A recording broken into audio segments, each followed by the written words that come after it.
From the headquarters of Telesur English in Quito, Ecuador, this is From the South. I'm Jose Daniel Lopez.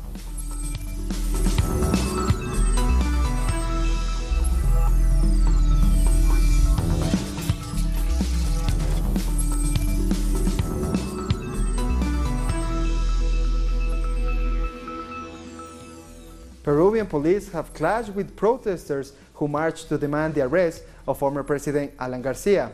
Over the weekend, Garcia requested asylum in Uruguay and has been staying in the Uruguayan embassy in Lima. People have been protesting for his arrest since then, demanding he face justice. Garcia's asylum request follows a court ruling that prohibits him from leaving the country until an investigation on whether he received bribes from construction company Odebrecht is concluded. We believed that everyone should be tried equally. This is a political move that has been used to once again save themselves from Peruvian justice. Alan Garcia has to pay, and that is why trade unions are here. Tell the Uruguayan embassy that we will not allow him to have asylum. Cab drivers in Ecuador have protested against ride-sharing applications Uber and Cabify. They say these applications increase insecurity and violate labor rights. For their part, citizens remain split, with some in favor and others against the use of these apps. The President of the National Assembly has received a proposal to reform the Transportation and Road Safety Law, which includes sanctions for ride-sharing apps. These foreign applications need to be shut down. Over the past 3 months, they have destroyed our business. There are some co-workers who can't afford to pay for their cabs, and they have to give them back to the dealerships. We will continue fighting until these applications are banned. Central American migrants who are part of the migrant caravan continue heading towards Tijuana, Mexico. Migrants were gathering at a city park in the town of Mexicali. From there, the group plans to walk to Tijuana, where members of the first caravan are camped out and awaiting processing of their asylum requests. Meanwhile, new groups are continuing to embark on their long journey from Honduras, Guatemala, and El Salvador. But as more and more migrants arrive at Tijuana, resources in various shelters are starting to run out. Officials estimate they can provide aid to migrants for just 10 more days. Nearly 3,000 migrants have arrived so far in Tijuana and are all awaiting to undergo an asylum request process. Right now they have a legal migration process to get into another country, which would take some time. But in the meantime, we are responsible for providing them with basic needs. The mayor of the city of Laredo on the U.S.-Mexico border has said that the presence of troops is affecting the city's social and economic outlook. Pete Saenz says Laredo has sensitive relationships with Mexico and that a military presence will cause a drop in trade between themselves and the Mexican city of Nuevo Laredo. Mexican residents account for almost half of Laredo's retail trade. We do depend heavily on the Mexican shopper, on trade, commercial trade, and the Mexican retail shopper. 40 to 50% of our economy is driven by our Mexican neighbors. I usually say we're tied to the hip. I mean, we're a region. We consider ourselves a region.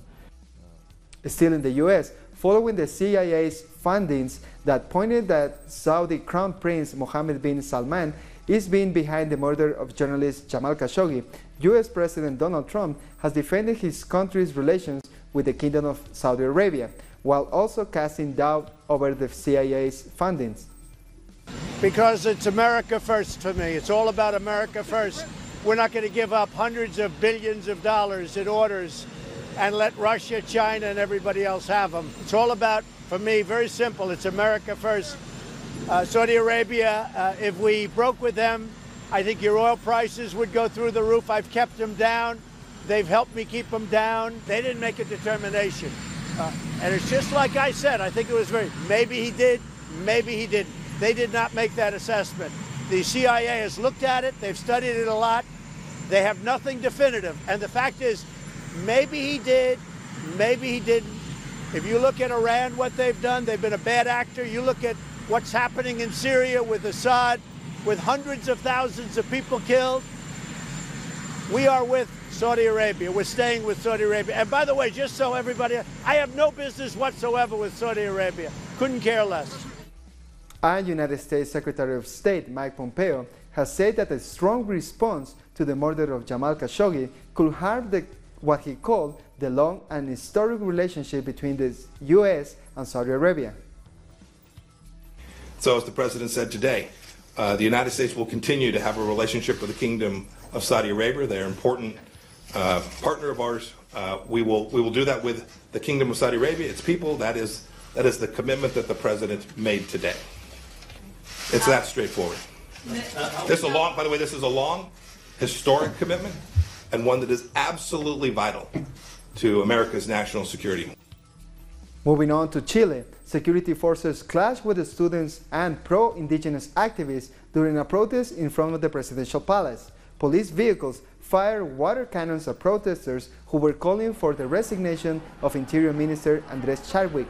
This comes almost a week after the murder of Camilo Catrillanca at the hands of Chile's national police after they raided Mapuche lands. We'll have more about the murder of Camilo Catrillanca in this report.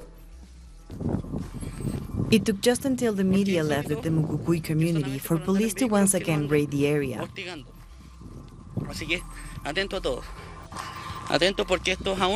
Even after killing one of us, they continue to harass and criminalize us. We are afraid. They just fired at us with no provocation.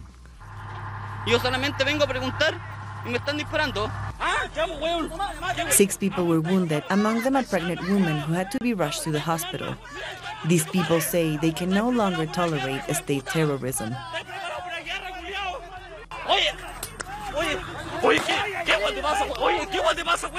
What's wrong with you? He loves the weapon. He loves the weapon. It's not enough to kill one of us. They want to kill more. These videos show what the special forces wanted to hide. The events that led to the death of Camilo Catrillanca were in the memory card of the body cam of the officer who shot him. He initially said he had no camera, but he did, as mandated by law. But he destroyed the memory card. That's unacceptable. Destroying evidence and obstruction of justice cost 6 officers their job.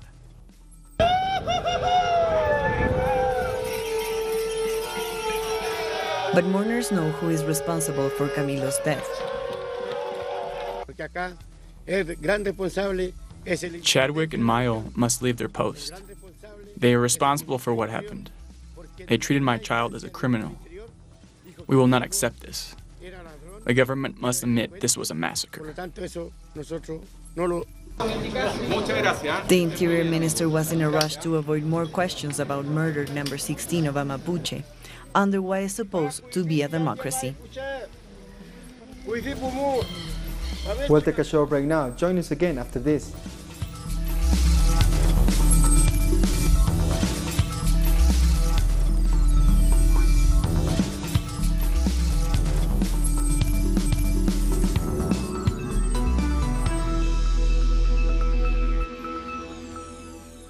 Welcome back. On November 28th, Brazilians celebrate the Day of Black Consciousness to bring awareness to the black struggle in Latin American countries. The day is observed throughout Brazil, particularly by social movements. The landless workers movement is recognizing the country's quilombos and their struggle for land rights and sovereignty. The movement is also paying tribute to black artists, LGBT activists, and elected officials involved in the struggle for equal rights. Staying in Brazil, more details are emerging about the team that will implement the agenda of Brazil's president-elect Jair Bolsonaro. Bolsonaro has already named as his justice minister Judge Sergio Moro, who led the case to imprison former President Luiz Inácio Lula da Silva. Moro now says he will appoint others who work with him on the car wash corruption investigation to top positions. His new head of the federal police will be Mauricio Veloso. He is currently the federal police chief in Curitiba and carried out the arrest of Lula. I always say that I would be a fool if I didn't make use of the people who worked with me, especially in the Operation Car Wash investigation. because these people have already proven both their integrity and their efficiency. British rock star and founder of Pink Floyd, Roger Waters, was in Ecuador this week, visiting indigenous people in the country's Amazon region. He went to support the communities affected by decades of oil pollution by Chevron Texaco. On Monday, the country's Civil Aviation Authority initially refused to grant permission for his plane to land in the Amazonian town of Lago Agrio. On his return to Quito, Telesur sat down for an exclusive interview with Roger Waters. He spoke about the need to understand our responsibility to our fellow human beings and the planet. The planet is dying. And I want it to still be there for my great-grandchildren, if possible, and even their children, great-grandchildren. Wouldn't it be nice if the human race learned to be progressive and learned to think about and imagine what the future might be, rather than just, boom, let's blow it all up? It's not about rock stars or musicians, it's about every human being understanding their responsibility to their fellow human beings and to the planet, or we're all dead very soon. That is the sad and sickening thing about the American empire, is that they've fucked up so many other places, and as did the British, I have to say, as do all colonial empires. They really screw things up. They don't help anybody to progress or go anywhere. They only hinder the potential the human race has to develop in a progressive way. You can catch Telesur's full exclusive interview with Roger Waters on his trip to Ecuador on Wednesday.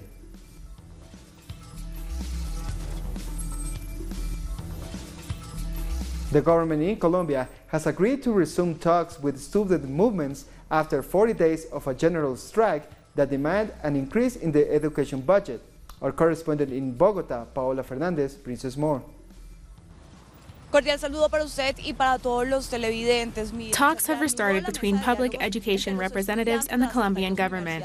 But just as these talks have restarted, various student marches from all across the country are heading towards Bogotá, demanding to meet with President Iván Duque. Duque has so far avoided meeting students, sending various delegates to meet with them instead. The only answer students have received so far is that there are no funds to provide a higher budget for public education. Nonetheless, students demand guarantees to access quality education. Right now, the number of high school graduates far surpasses the number of available places in public universities. And beyond this, universities are falling apart due to their lack of budget. But it's not just university students who are raising their voices. Teachers and students from all levels of education are joining in the national strike, which has already passed 40 days.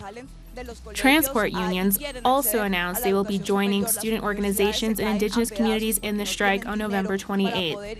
Unions and social organizations are set to hold one massive mobilization to condemn President Duque's policies.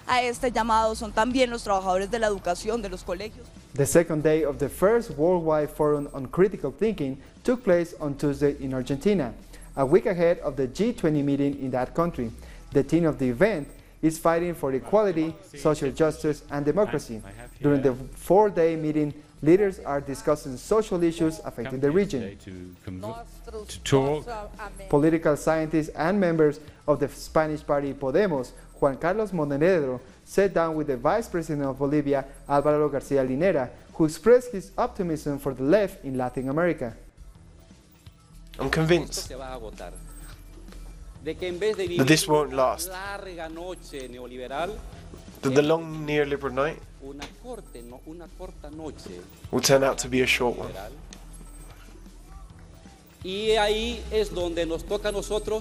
And that's where it's our responsibility to see what we've done well and see what we have done badly. The left must prepare to take power within the next few years. The president of Guyana, David Granger, is returning home after receiving cancer treatment in Cuba.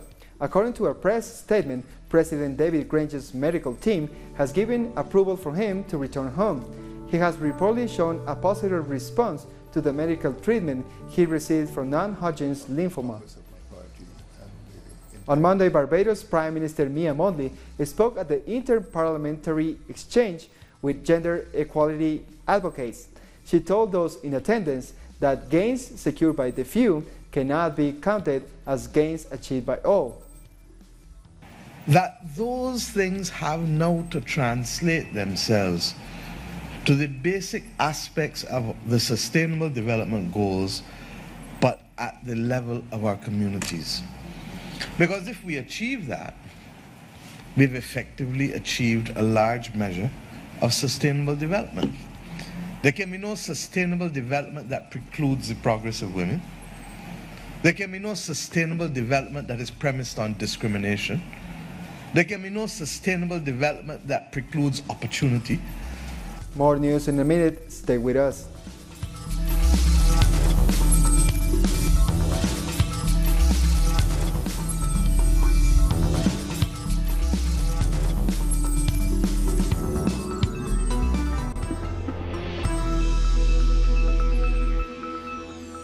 Welcome back. Accessibility to housing is an essential element for immigrants and refugees to be able to become part of a new society. The United Nations has reported that Spain doesn't have enough public housing for all those in need, and it also doesn't provide social policies to benefit them. Mohammed has been living in Spain for over 2 years. For the first 6 months, he lived in a shelter, but he then had to find accommodation, an almost impossible task for migrants and refugees due to the prejudices of homeowners. It is really difficult for us because you can afford to rent a place. You're not going to do anything bad. But when you meet landlords, they start asking a lot of questions like, where are you from? Are you Muslim? Are you a refugee? Do you speak the language? There are a lot of prejudices. The rise in the price of rent and a lack of public housing are difficulties that everyone faces when they are looking for a home. In the case of refugees, the obstacles are even bigger. Refugees make around 180 calls in order to find a place to stay, and when somebody agrees on showing them a flat or a house, they face discrimination.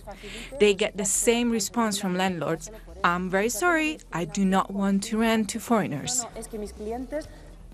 Xenophobic movements share a common discourse when they talk about refugees. For this reason, the Spanish Commission for Refugee Aid is trying to protect those most vulnerable.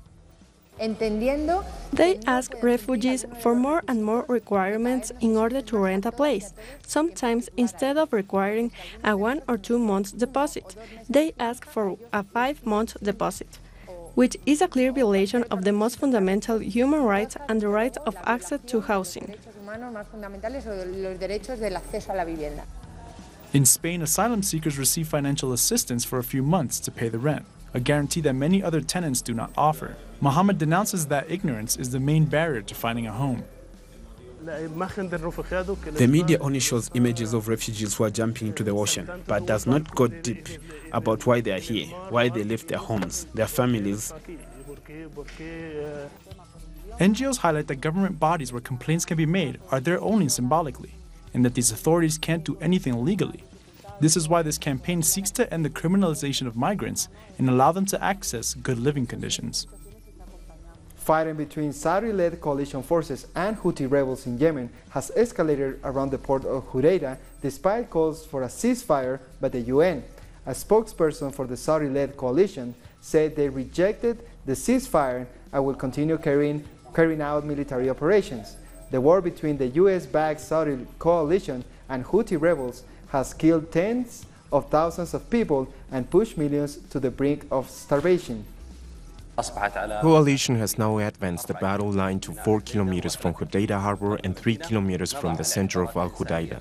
The military operation is now going on, and its primary object is to destroy the Houthi supply routes in various regions. Only the tempo of the military advancement with the city of Al-Hodeida may vary at different times. Thousands of people have participated in a rally in Gaza City to commemorate the 14th anniversary of the death of late Palestinian leader Yasser Arafat. Arafat died on November 11, 2004 at a French hospital. He had been flown to the hospital after suffering from a sudden illness following an Israeli military siege of the presidential headquarters in Ramallah. He was elected Palestinian president in 1996 and became the global face of the Palestinian struggle. We have come today for the commemoration of Yasser Arafat, this leader whose name exceeds all words and geography. We have come to confirm the pledge and promise. We are the sons of this great leader. We came today to renew our loyalty for Palestine and to say that we are going to Arafat's path. 9 people have been killed in a Boko Haram attack in Nigeria. The armed group had murdered 9 farmers and kidnapped another 12 people in a village in the north of Borno State. The attackers opened fire on workers while they were doing their job. Boko Haram has intensified attacks on farmers in recent years, accusing them of giving information to the military. The United Nations Environment Chief has resigned. Let's see more on that and other stories from around the world. The United Nations Environmental Chief Erik Solheim has resigned amid criticism over excessive traveling and internal rule breaking. Solheim reportedly spent nearly $500,000 on air travel and hotels in less than 2 years. Countries like the Netherlands, Denmark and Sweden have publicly stated they were withholding millions of dollars of funding from the UN until the issues around Solheim were resolved.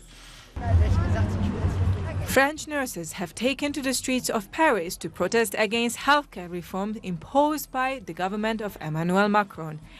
They say they feel being ignored and undervalued, especially in light of new reforms that plan to create 4,000 more healthcare assistant positions instead of giving more resources to nurses.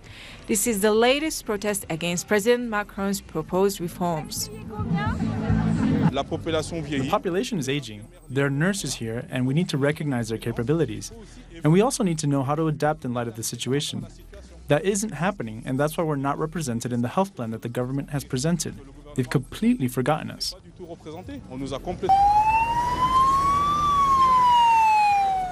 At least 50 people have been killed and another 70 were injured in Afghanistan after a suicide bomber detonated his explosive in a large hall in the capital, Kabul, where hundreds of religious figures gathered to celebrate the birthday of the Prophet Muhammad. Officials fear the death toll will rise as many victims remain in critical condition. There has been no immediate claims of responsibility. We come to the end of this news brief. These and many other stories you can find at our website at telesurenglish.net. And join us on social media, Facebook, Twitter, and Instagram. For Telesur English, I'm Jose Daniel Lopez. Thank you for watching.